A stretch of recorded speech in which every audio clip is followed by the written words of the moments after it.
Welcome to the Marketing for the Culture podcast, powered by the African American Marketing Association. Each week, we'll bring you an insightful conversation from some of the best experts in our industry on how to advance our career. Join the collective of Black marketers across the world, advancing their brand as we work towards creating a collaborative community. Hey, good people. Welcome to the Marketing for the Culture podcast. I'm your host, Michelle Gomez, and today's special guest is Nakita Pope, brand strategist of Branding Chicks based in Atlanta, Georgia. Nakita, welcome to the show. How are you doing today? Thank you for having me. I'm doing well. I'm excited to be here. Good. So why don't you tell the people a little bit about yourself, your background, and what you do? Okay.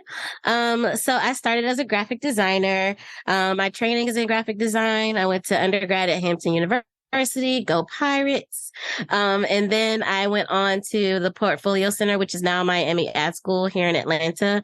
And so that gave me an opportunity to kind of hone my skills, build my portfolio. And over the last, I guess, almost 25 years now, I've done a little bit of everything in marketing and advertising.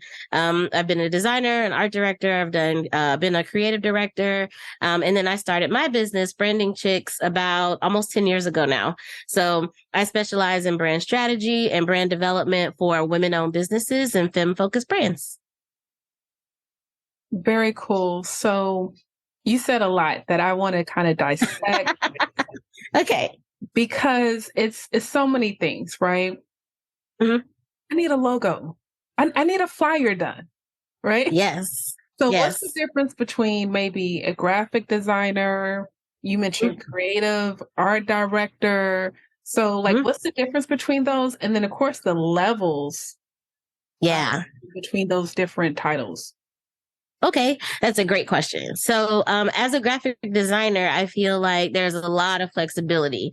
You can traditionally be in design firms, you can work in-house, you can be in advertising agencies and things like that. So graphic designer, of course, does, design of all kinds, whether it's print design or whether it's digital, and that keeps expanding, right?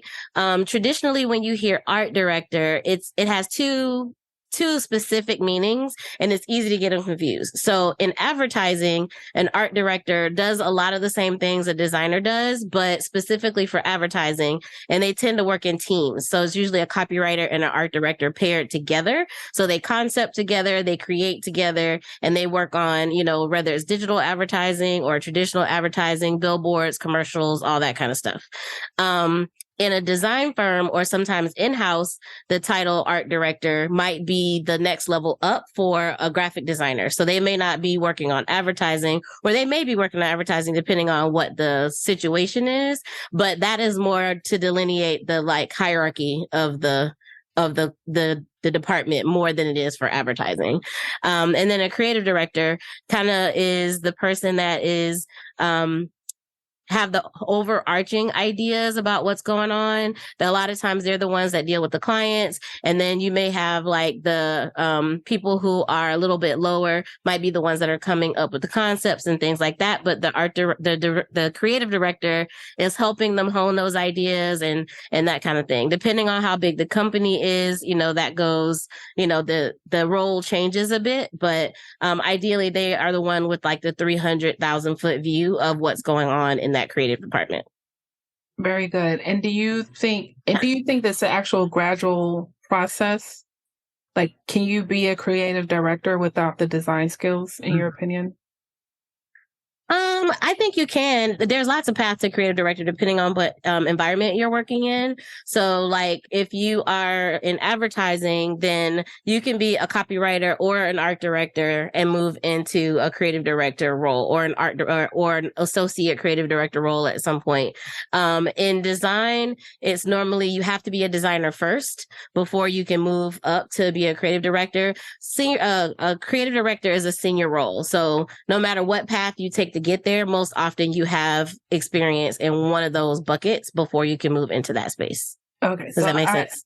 Yeah. Because I know I have a good eye. I can direct, but I can. Yeah. Like, I know when I see it. I know what looks good when I see it. I'm going to trust you. Right. Yeah, exactly. And a creative director is often managing other people, which is the other thing. So, which is a different skill set.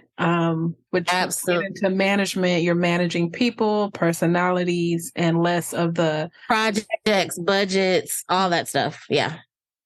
And sometimes at a lower level, you can do those things and not necessarily have to do that part. You know what I mean? And some people are good at those additional things and some people aren't, or they don't like it. And I think that's important to know because, like, we know we need more money, but we don't necessarily want more responsibility, right? So, right. Like if you don't want to deal with management, we'll just say, people and money. It's okay being a graphic designer. It's just play to your strengths. Absolutely. And if it's something that you want to move into, then it's an opportunity for you to learn what you need to learn to be good at what it takes to be in that new role. You know what I mean? I think just that self-awareness, like you said, is important because then you know what you would enjoy, what you wouldn't enjoy, what additional training you might need, or what resources you might need to get you to where you want to go. But you have to have the information first. Okay. And you said another interesting thing in your intro. You mentioned portfolio school. Now, my first time hearing about a portfolio school was probably 3 years ago. I have a good friend, Michael Thomas, CEO of Creative Coup, if I'm not mistaken. He's been a guest on the podcast, who's really trying to build a portfolio school for pretty much Black and Brown students, which I think is interesting. So can you just give us a little bit insight of what is a portfolio school? Why did you make the decision to go and all that good stuff? Yeah. So, like I said, my undergrad was in graphic design, and I learned a lot there. But I also realized when I started to look around at the jobs I really wanted that I needed to beef up my portfolio a bit. That was, 1994 when I graduated. So, there were lots of computer generated kind of stuff going on, but it wasn't, like it is now. And so portfolios weren't quite there yet. They were kind of on the cusp. And at the time, Hampton was more a fine art program. So I feel like I learned what I needed to learn, but my portfolio just didn't reflect what I wanted it to reflect to get the jobs that I wanted. So I started looking around and I was trying to decide whether I wanted to go into a traditional master's program or what that might look like. And that's when I stumbled on portfolio schools. I had no knowledge of them before that. And I found out about Portfolio Center first. And then a couple of other people had recommended it to me. So I decided to check it out and see what it was all about. There's others across the country. Creative Circus was one. I taught there for 13 years. I just stopped at the end of last year. There's a Denver portfolio school. There's a lot of other ones popping up now. But the premise of a portfolio school is that, and they have varying lengths now, but traditionally they were 2 years. So it gave you the opportunity to kind of jump into the creative side of marketing and advertising and do it in a way that didn't require you to get a 4-year degree. So often, a lot of times people would go either instead of going to college or, honestly, the numbers show that most people went after college instead of going to grad school, or they were changing careers. So unfortunately, a lot of people end up taking on a career that isn't really what they want to do, but they might have done what their parents wanted them to do and things like that. Sometimes it's an uphill battle to kind of, convince your family that you can make a lucrative living as a creative, unfortunately. So we have people from all backgrounds who were, moving into, being a copywriter or an art director or a photographer or a content creator.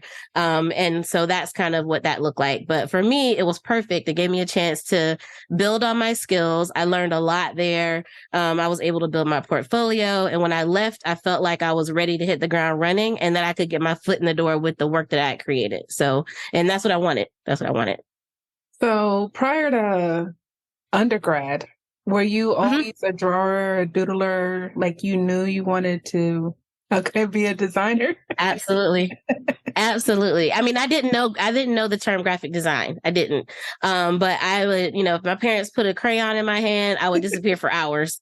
So I was always drawing. I was always like painting and like tearing stuff apart. Toys and stuff. Like I would take them apart to see how they worked, which my dad loved because he was a mechanic. He's like, "That's my girl." But my mom was like, "I just bought you that." But now I realize that the combination of the two is what led me to brand strategy, like trying to figure out how things work and solve problems and, figure out a strategy to get there in a creative way. Like I started doing that a long time ago, apparently. But yeah, I knew I wanted to do something creative, and I was about that close to being an architect. And then I realized how much math was involved. And I was like, yeah, that's probably not going to be the look for me. So I'm going to keep looking. So my senior year in college, I found graphic design. I was like, that sounds like what I want. So I started looking at programs and stuff, and it came down to Hampton and SCAD, and I ended up choosing Hampton. I love it. I love it. Yeah. Currently, what type of clients do you like to work with, or type of projects you like to take on, and what's been your favorite campaign so far? Oh, that's a good question. I work with a variety of people all over the country, which is really fun. My specialty is women-owned businesses and femme-focused brands. But I do have clients that are outside of that realm. I work with lots of nonprofits and things like that as well. But the projects that I enjoy the most are the ones where I can really like dig into the weeds with the strategy part of it, and be able to create an overarching strategy for a company or an organization, and then help them execute, all of the things that go into that brand. Because like you said, it's not just a logo, like it is, your messaging and how you talk about your brand. It's being very clear about who your audience is and defining them past the demographics. Like it's not just how old are they, how much money do they make, are they Black, are they Hispanic, where do they live? Like it goes past that. And most brands don't dig into it that far, but that's the part that I really love. And it helps to really focus a business in so many ways. It helps you make decisions to decide where your money is going to go and what you're going to invest in, down to like, what conference are you going to speak at, like those kind of things, because you're very clear about who your audience is and how to engage them. So I love being able to do that part. And sometimes it's just the strategy for me, depending on the client. And then in other places, I'm building out all of their visual identity, their messaging, like all that kind of stuff. So I like that it's, there's a big scope. So that makes it, every project is different. It means that I don't get bored, and I get to work with lots of really interesting businesses and companies, across the spectrum in lots of different industries. So it allows me to learn a lot too, Yeah, that's definitely the good thing about being a strategist or a consultant. Can you describe one of your favorite campaigns that you've worked on? Yeah. Actually, this is a fairly recent one. I worked with, there's two. One, I worked with, the Tofty Lake Center there in Ely, Minnesota, and they're an artist retreat, for people that are writers, dancers, they're in theater, or they may be, fine artists, things like that. But the idea is that, they can go there for a week and be in this like beautiful environment on the lake and just, take the time that they need to sort of fill their creative cups back up. There's lots of those kinds of programs out there, but the reason why I felt like this one was so unique is because they didn't necessarily make it so that you had to create anything while you were there. You could if you wanted to, but you don't have to. And so many of the other ones, like even to apply for them, like residencies and things like that, they're like, tell us what you're going to make while you're here. And that's kind of how you get in. Their philosophy is that, nature is going to be the thing that nurtures you. So, come fill your cup back up. And I love the client. They were so fun and easy to work with. I rebranded them. They've been around for a while. while, but it was time for a rebrand. So we rebranded from the ground up with all of their messaging, logo, all their visual identity, all that stuff. And then I ended up being able to work with them again. And I love the executive director and the board. So that was fun.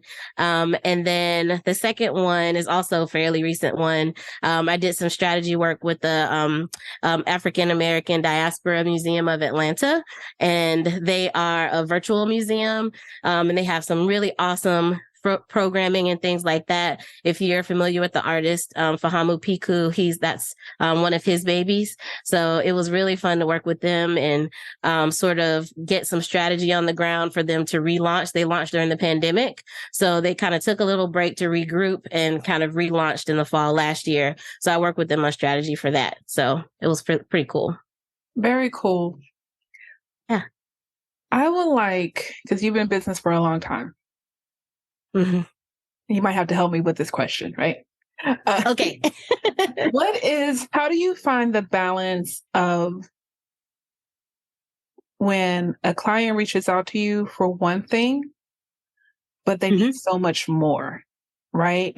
And it's not necessarily, of course, we want to make money and make more money, but you're showing them why they need this, why these things complement each other. Really, I guess, how do you upsell to your client and the benefit of that? Because I've worked with graphic designers in the past where they may not know that skill set or just to take initiative. Yeah. Yeah. It's a delicate balance. And I think one of the things that's helped me a lot over the years is because I did a lot of freelance work, even though I have full-time jobs and stuff like that. I did a lot of freelance work before I started Branding Chicks. But Branding Chicks for me, really made me think about things very differently. And I realized that I wasn't just starting a graphic design business, that I had learned more and there was more that I could offer, that I wanted to offer my clients. So even just positioning myself as a brand strategist sort of changed everything, right? Because I'm a brand strategist that also does design and not a designer who also does brand strategy, right? So some of that is, positioning yourself. The other part of it is, I'm a teacher at heart. I want people to leave any interaction they have with me, especially as a client, knowing a lot more than they did coming in.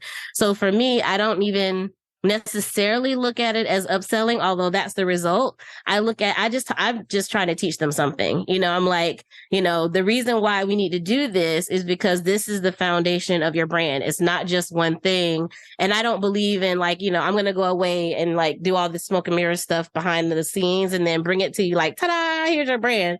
It's a very collaborative process. So once they see my thinking and they understand why I'm doing what I'm doing and the questions that I ask and all that kind of stuff, I feel like that instills a bit of trust. But I try to teach them as much as I can. Just like I said about, the brand strategy part of it, it is the foundation of your brand. It goes hand in hand with your business strategy. So for a lot of people, they understand their business strategy. They have a business plan. They've done all these things. So if they understand that those things go together, then it kind of breaks it open for them. So then it's not just you come to me at the very end and that's the icing on the cake. It has to be sort of baked in to everything else that they're doing. And so when they understand how much that helps them make decisions, well, we've already defined your audience and we know exactly who those people are and we know exactly what your position is in the market, then it makes it so much easier to decide what is the next year going to look like in terms of how we reach out to people. Or it makes a big difference in deciding whether it makes sense to make this investment now or to make that investment now into the business, because which one is going to impact our big overarching strategy the most, right? So just trying to get them to link up the things that they probably have already decided about their businesses and how this impacts that. So it's not a separate thing, because usually the mindset is that it's separate. As soon as they understand that it all goes together, then it makes it a lot easier for them to understand that they need to make some of those decisions, And what are some things people should consider when it comes to a brand revamp or a redesign? Ooh, that's a great one too. I think the main thing is to get to the bottom of why you want that. Often if you're doing a rebrand, then usually several things are at play. It might just be a cosmetic rebrand, meaning that like all of your strategy and all that stuff is going to stay the same, but it's time to update, the look and feel of what your brand is. That's one kind of rebrand. Another one might be something that has a specific catalyst. Are you merging with another company? Do you have a new product that now puts you in a different category? Do you want to be seen differently in the market than you are now, and you need a completely different message to have people see you the way you want to be seen? Like there's lots of ways that plays out, but knowing clearly like what the catalyst for it is the first step, because if you are clear about that, then it determines like not only where you're going, but why do you want to go there? Because sometimes people just are like, I'm just sick of looking at this stuff and I want to change it. Which I totally get, but do you want to make this investment for that reason, or is there something else going on? You know what I mean? It's not like changing an outfit. You're still trying to make sure that there's some brand recognition there and that people know who you are. So if you change it too much, they never get a chance to know who you are and to recognize you on site. And so, you want to make sure that you're not just making a change just to make a change, but that there's a reason behind it. Look, I want to feel good. I want my logo to pop, because when my logo pops, I feel good. Okay. Right. But meanwhile, it's only going to pop to you. And the people that just now are recognizing your old one don't know who you are anymore. It's like, oh, okay, well, I don't know who that is. So, yeah. It sounds and looks familiar. Okay. Right. That's good. So just know why. That's a good start. All right. She's getting all of us in check right here. Okay.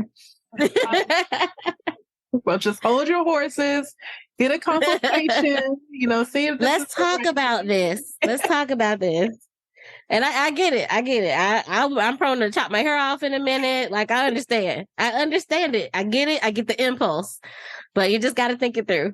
So you said a lot of good things. Really kind of being patient, understanding your why, look, similar to dating. So how is branding like dating? Absolutely. Ooh, I talk about this all the time. It's one of my favorite topics. But the reason why I think branding is like dating is because you're building an ongoing relationship with your audience. It's not just one thing and it's not just one time, right? So think about, if you meet someone and you're like, man, I really would like to keep them in my life, whatever kind of relationship that is, whether it's a colleague or whether it's a business partner or a romantic partner, like you have decided that you want to build an ongoing relationship with this person. And that's the same thing that it is for a business or an organization and an audience. So that means that there's lots of touch points. It's not just one thing, and you have to be consistent, because if you're not consistent, then now they don't know who you are. And they're like, you were cool the last time we went out, but I don't know about this new situation you got going on, right? So then by the third time, they're not sure if they want to go out with you anymore. They're not sure if they want to buy your product. They're not sure if they want to buy your service. But if you deliver every time and, they get deeper and deeper, then eventually you get your audience to a place where they're now your brand ambassadors. They're so pleased with the interactions that they have with you and your brand that they're telling everybody else about it. You know what I mean? And that's ideally what you want.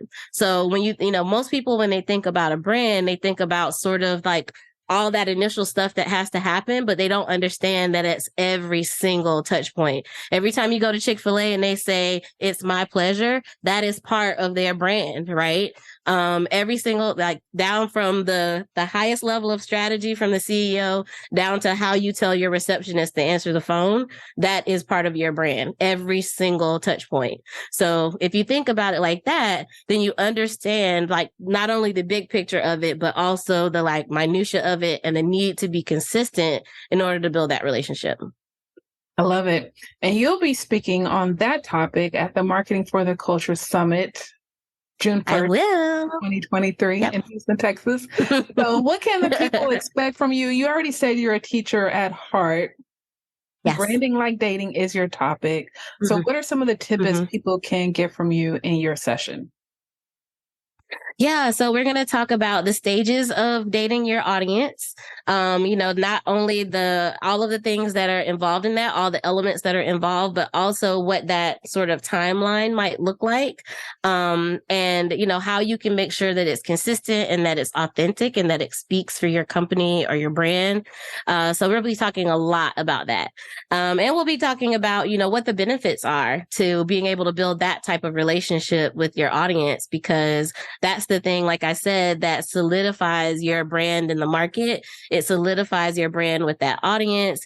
And it makes it not so hard to get in the door, because once people feel that way about you, they're probably gonna, be ready to engage with any new thing that you do, because they already have those warm, fuzzy feelings about you.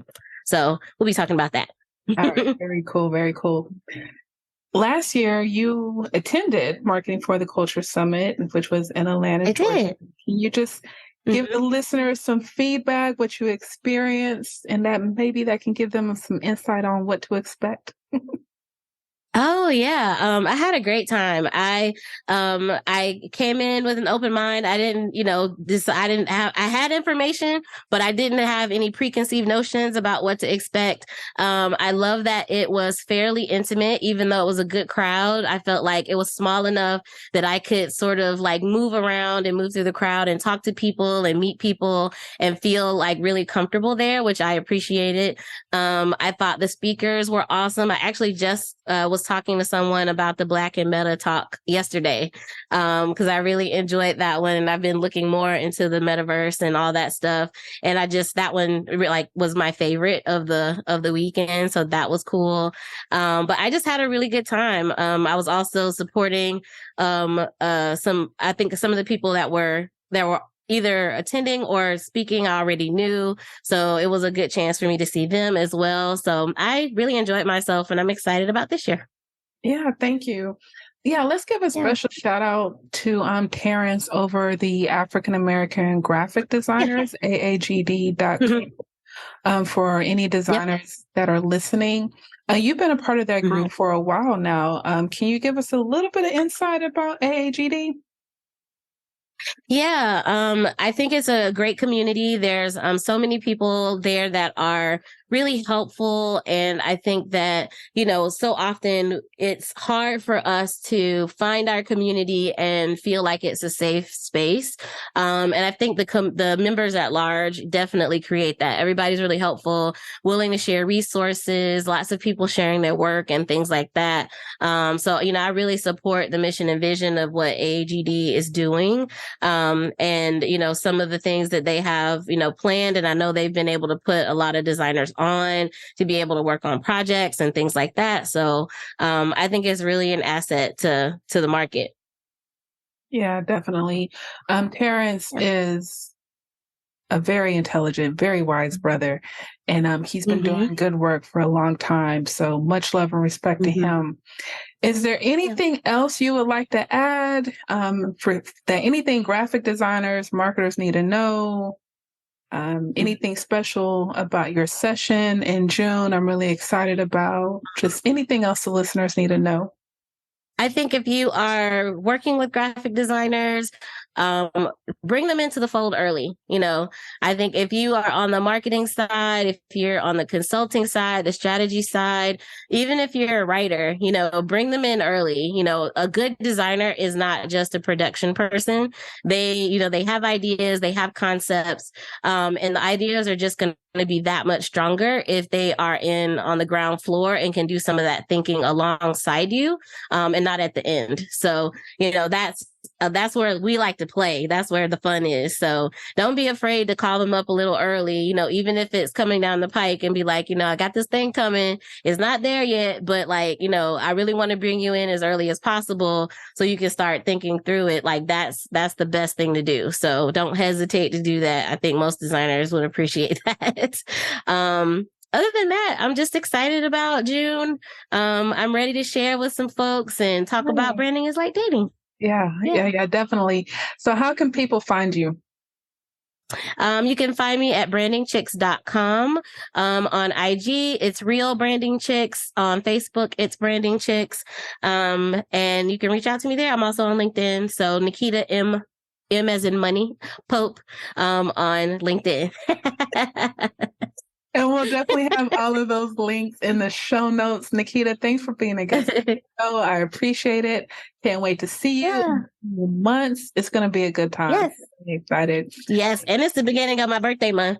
So I'm going to be ready to celebrate already. Yeah. Thanks for having me. Look, we having a conference and a birthday party all in one. Where else do you want to be? You know what I'm saying? I celebrate all month. I'm one of those people. So... All right, everyone. Thank you for listening to Marketing for the Culture podcast. Y'all be well. Thank you for listening to Marketing for the Culture podcast. If you haven't already, please subscribe, whether it's on Apple, Google, Spotify, or your favorite podcast platform. And of course, our videos are on YouTube. If you have a moment, feel free to give us a rate, review, or just comment. We appreciate our sponsors for their continuous support. Also, if you're interested in learning more about our sponsors or becoming a member of the African American Marketing Association, visit aa-ma.org.